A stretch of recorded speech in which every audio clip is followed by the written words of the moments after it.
Olá, pessoal! Aqui quem fala é o professor e pesquisador Sérgio Henrique Souza Santos. Estamos juntos mais uma vez para o nosso quadro Evangelho, Consciência e Espiritualidade. Hoje nós vamos conversar sobre um tema muito importante para toda a nossa vida material: dinheiro. Qual a implicação? Como é que nós podemos ter uma relação saudável com essa ferramenta? Para iniciarmos, façamos a nossa prece de abertura. Senhor Deus, Cristo, gratidão por tanto nos auxiliar e amparar ao longo da vida, mesmo quando nós não percebemos. Abençoe os nossos lares familiares, a cada um que nos acompanha nas suas necessidades, que possam ser tocados, iluminados e amparados. Abençoe especialmente os mentores e anjos de luz que tanto nos guiam e guardam sempre. Olhe pelos que mais sofrem e ilumine esse nosso estudo, que assim seja.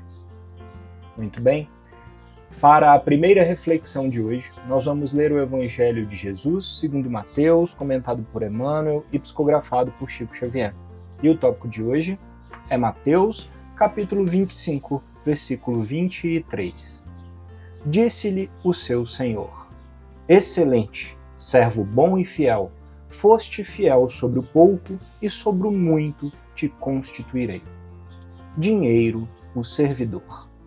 O dinheiro é semelhante à alavanca suscetível de ser manejada para o bem ou para o mal. Acorrentado ao poste da avareza, produz o azinhavre da suvinice. Contudo, sob a inspiração do trabalho, é o lidador fiel que assegura os frutos de milharal e as paredes da escola, a cantiga do malho e a força da usina. Atrelado ao carro do orgulho, é o estimulante do erro, mas na luz da fraternidade é o obreiro da renovação incessante, enriquecendo o solo e construindo a cidade, desdobrando os fios do entendimento e garantindo os valores da educação. Aferrolhado no cofre da ambição desvairada, é o inimigo da evolução. Todavia, endereçado à cultura, é o agente do progresso, auxiliando o homem a solucionar os enigmas da enfermidade e a resolver os problemas da fome, a compreender os mecanismos da natureza e a inflamar o esplendor da civilização que analisa a terra e vasculha o firmamento. Detido na sombra do egoísmo, é o veneno que promove a secura do sentimento. No entanto, confiado à caridade, é o amigo prestimoso que desabotoa rosas de alegria no espinheiral da provação, alimentando pequeninos desamparados e sustentando mães esquecidas, levantando almas abatidas que o infortúnio alanceia e iluminando lares desditosos que a necessidade escurece. Dinheiro. Repara o dinheiro. Dizem que ele é o responsável pelo transeunte e que a embriaguez atira a calçada, pelo delinquente escondido nas aventuras da noite e pelo irmão infeliz que anestesiou a consciência na cocaína e pela mão insensível que matou a criancinha no claustro materno. Entretanto, por trás da garrafa e da arma delituosa, tanto quanto na retaguarda do entorpecente do aborto, permanece a inteligência humana, que escraviza a moeda, a criminalidade e a loucura. Contempla o dinheiro pensando no suor e no sangue, na vigília e na aflição de todos aqueles que choraram e sofreram para ganhá-lo, e vê-lo-ás por servidor da felicidade e do aprimoramento do mundo, a rogar em silêncio para que lhe ensines a realizar o bem que lhe cabe fazer. Que assim seja. Ai, ai. Olha que texto profundo, que importante, né? Dinheiro. Dinheiro hoje, no mundo moderno, mais do que nunca, vive em mãos muito específicas. Nós, no mundo, temos mais do que em outros tempos uma distribuição desigual de riquezas. E quanto mais isso acontece, mais o dinheiro se torna uma ferramenta menos útil para o progresso da humanidade. Na prática, o que se espera de uma ferramenta é que ela auxilie no progresso e na evolução. Só que quando ela é focada para apenas um pouco de pessoas, para que poucos tenham muito, ela acaba se tornando uma ferramenta de destruição. E eu nem digo de destruição só física, que acaba podendo acontecer também, mas de destruição do crescimento espiritual, de atrapalhar de uma forma direta o progresso, a recuperação moral ética e espiritual daqueles que, porventura, tenham muito dinheiro, guardem somente para eles ou façam um mau uso dele. Quem de nós não errou com dinheiro em algum momento ou erra, né, ainda até hoje? Todos nós ou usamos de uma forma indevida, ou deixamos de partilhar em momentos que deveríamos, ou temos gastado além do que possuímos, fazendo dívidas e assim por diante. É muito diferente daquelas pessoas que porventura não têm nem o básico material para sobreviver. E para aqueles que têm tão pouco, o pouco que sobra para nós é muito. Ou pouco que nós podemos fazer esforço para partilhar se torna muito. Especialmente em nome de Deus, que é multiplicado. Então, o que esse texto vem nos falar é que o dinheiro em si ele não é ruim nunca.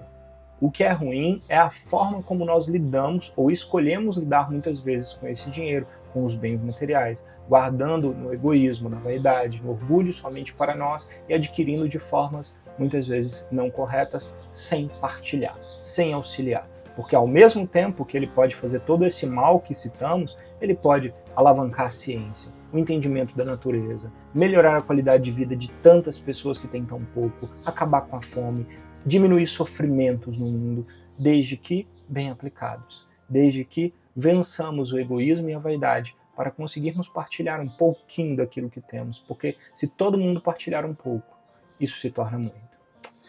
Portanto, o que eu gostaria de deixar de reflexão é que a distribuição de recursos, de renda, de dinheiro no mundo, não só no Brasil, ela não é uma questão política, ela é uma questão moral, ela é uma questão de necessidade de evolução espiritual. Por quê? O excesso pode atrapalhar tanto quanto não lidar bem com a falta, né? Então, que nós possamos refletir sobre isso. E dentro desse contexto, nós temos o nosso lindo livro, Roteiro de Luz, ditado por espíritos diversos e psicografado por Júlio Carvalho. E o tópico de hoje é dinheiro. Na existência física, o dinheiro pode sempre ter duas facetas. O dinheiro que é conquistado de forma lícita, mobilizando as criaturas ao trabalho digno, ou ao dinheiro que pode ser garantido de forma imoral e fácil, que arrasta multidões para um abismo de trevas. O dinheiro que é gasto para a satisfação do luxo e da ostentação, desviando almas para caminhos de espinhos da vaidade, ou o dinheiro que é empregado na construção de um mundo melhor, visando ao interesse de ações sociais além do lucro. Dinheiro que fornece suposto poder que humilha e oprime, ou o dinheiro que dignifica aquele que o usa para poder auxiliar. Dinheiro que expande o bem, a educação e a igualdade, ou o dinheiro que mantém as chamas acesas do orgulho. Dinheiro que liberta o ser, quando dele se faz a ideia certa para o que ele serve, ou o dinheiro que escraviza, causando decepções imensas. Entenda, portanto, o que o dinheiro tem sido na sua existência. É que em muitos corações, Deus tem sido deixado de lado, para que o amor ao dinheiro seja a primeira meta. Emanuel Favelli. Que assim seja. Bem, completa de uma forma linda o que lemos no Evangelho, né? O que esse texto vem acrescentar de reflexão? Que o dinheiro digno obtido pelo trabalho, esforço e suor, ele é sempre bom, benéfico, desde que bem aplicado, desde que saibamos fazer bom uso dele. Portanto, de forma alguma, ter dinheiro é um pecado ou ruim. Adquirir bens, melhorar a sua qualidade de vida, a nossa qualidade de vida, é uma necessidade da humanidade crescer e evoluir. Em todos os aspectos, faz parte da humanidade. Qual que é o grande problema? É quando nós adquirimos dinheiro, mais recursos e bens materiais e não sabemos partilhar.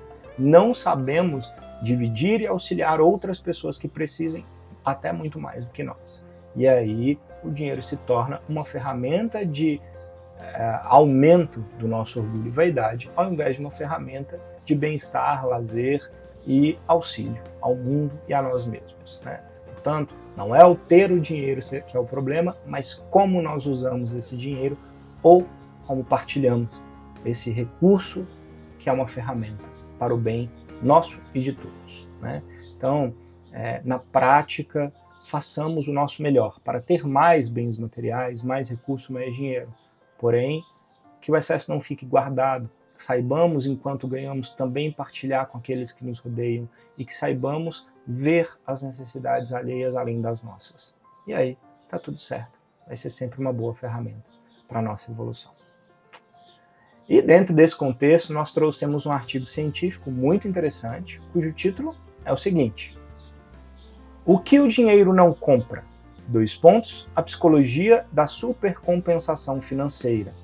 Esse artigo científico foi publicado no Journal ou na revista que tem como título Journal of Economic Psychology, que quer dizer Jornal de Psicologia Econômica, pela primeira autora, Tessa Heisewitz, e último autor, David D. Kramer.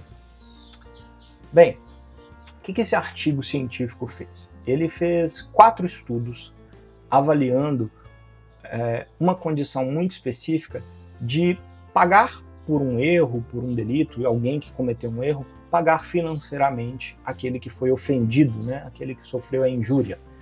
Esse pagamento, ele aconteceu em situações diferentes. Às vezes ele foi na medida correta, equilibrado, e às vezes foi um super pagamento, ou seja, pagou-se muito mais do que se deveria naquela situação. E se avaliou o que receber dinheiro a mais pode trazer de retorno, tanto para quem paga quanto para quem recebe. E o resultado é muito interessante, e tem a ver com vários outros estudos científicos sobre o dinheiro.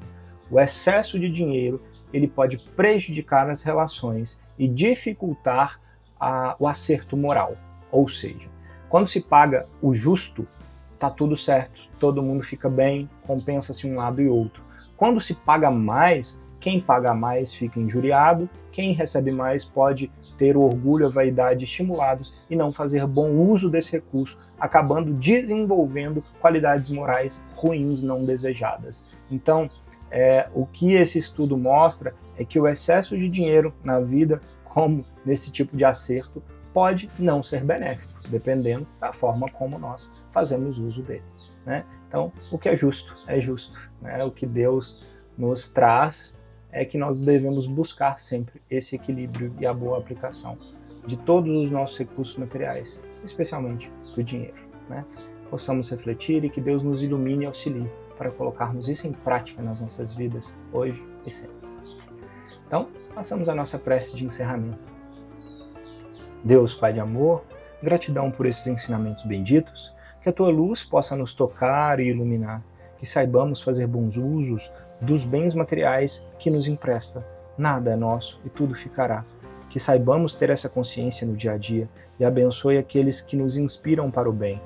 Ilumina para que façamos, Senhor, sim, distribuição para além daquilo que nós recebemos, ajudando aqueles que precisam mais do que nós. E assim, Senhor, pedimos a Tua luz e bênção sobre todo o nosso planeta, para a nossa evolução e cada um de nós fazendo a sua parte. Com a ajuda de mais alto, que assim seja. Gratidão a vocês pela oportunidade de conversarmos mais uma vez. Namastê e até a próxima.